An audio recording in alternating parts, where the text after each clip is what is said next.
So Obama's recently come out in support of gay marriage, and it's sort of become this current hot button political issue. And there are a lot of people out there who are now, championing Obama for president because he's come out in support of gay marriage.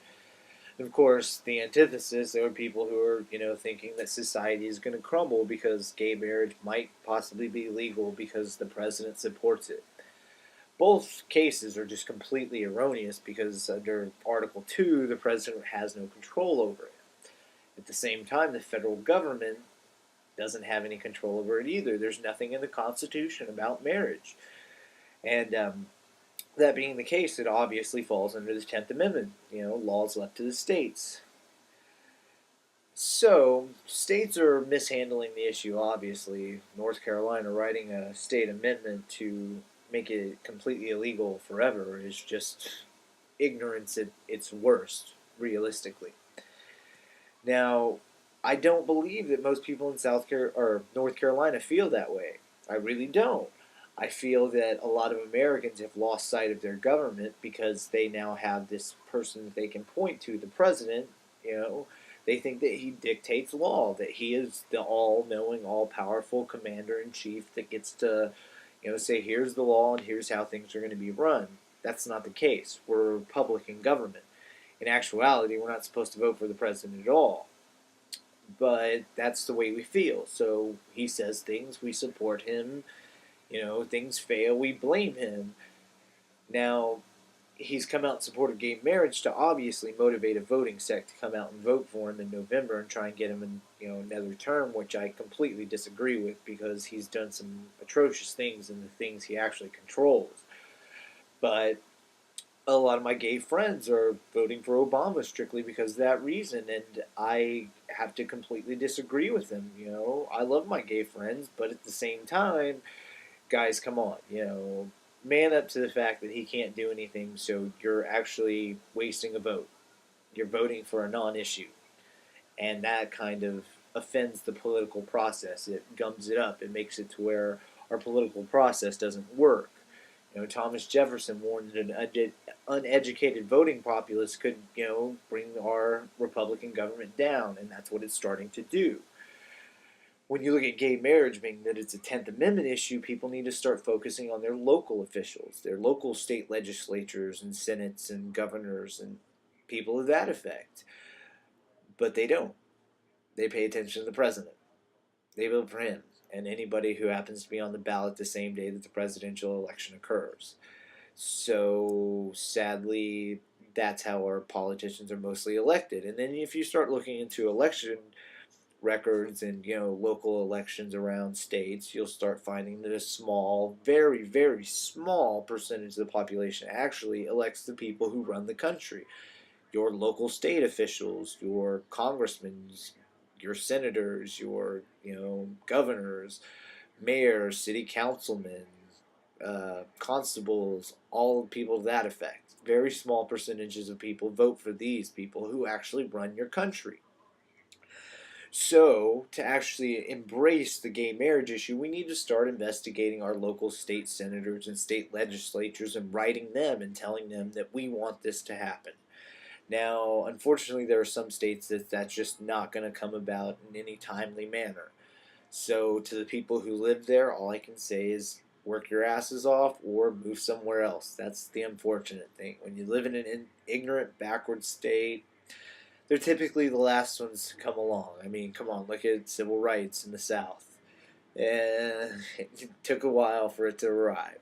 But again, that's one of those things. You can sit and fight, or you can go live your life in an easier state and do what you think is right.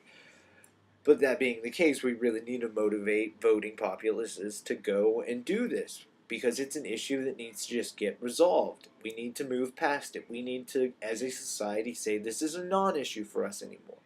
When you have shows like Married by America, The Bachelor, The Bachelorette, auctioning off marriage on live TV, you can't say that you really care about the union and the sacredness of a union that is just being cheapened at every turn. I mean, Las Vegas, come on, guys. Let's just get past it. But again, we can't. We have a huge segment of people who believe that gay marriage shouldn't be legalized because it offends their religion. And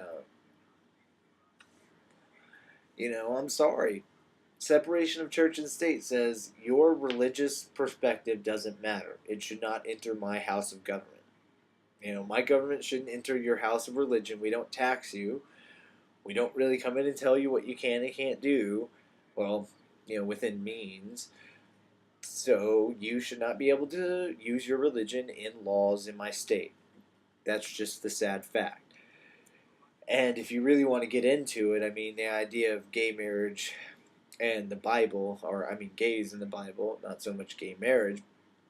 If you want to get into that, the Bible was written 200 years after Christ. So we know it was written by man. At the time of the Bible being composed, gay marriage, not gay marriage again, gay relationships were rampant. You would commonly see two men kissing, making love, etc. Sparta, they had when a male child reached the age of 7, he would go to the agoge and he would literally get raped by men who were 20 and 22, and it hardened him for battle in their eyes. So you have to look at religion with that perspective and see that, okay, I can understand why it was written in there. But at the same time, it is natural. We see homosexuality in nature. We see it occur all throughout nature. Unfortunately, humans seem to think that we don't we aren't a part of nature. We don't assimilate anymore. That we have risen above nature and that homosexuality isn't natural. Well, it is. And we need to get past it. We need to allow gays to get married. Now, on that point, what we really need to do is start analyzing our laws after we, like I said, get the state legislatures and all in order. We need to look at our laws and see where we need to amend them to allow and facilitate gay marriage, because we do have a lot of issues with just saying gay marriage is legal. We have laws that have man and woman clauses.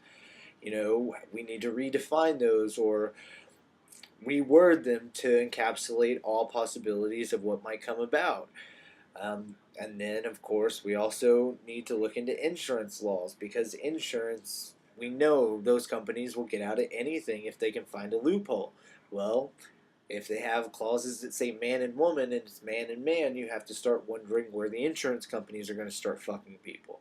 These are the things that we really need to embrace to, transition gay marriage into actual law. This is why we really need to have a better educated voting populace, so we can actually get things done instead of just sitting around bitching about things. You don't vote for the people that really control the country. You don't really have control of anything. You are electing a figurehead that, like I said, you shouldn't have any vote in whatsoever. The Constitution was written to not allow you to vote for the president, so you never have that idea.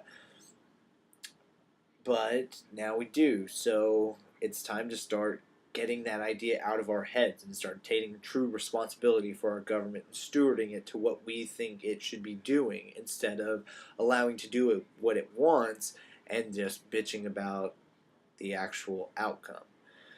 You reap the fruits of the labor that's just the end of it. We need to start taking a personal responsibility and doing things to really change stuff instead of listening to lip service from somebody like Obama. This is why I'm going to end this video by saying I'm writing in Ron Paul no matter what. Even if he doesn't win the Republican nomination, I will not vote for Mitt Romney or Obama. Neither one of them wants to do anything. They just want to control your life. They want to make your decisions for you, including making marriage decisions, quote unquote, even though they have no right or power to do so yet. So that's why I say educate yourselves. No matter what you do, you need to know your government.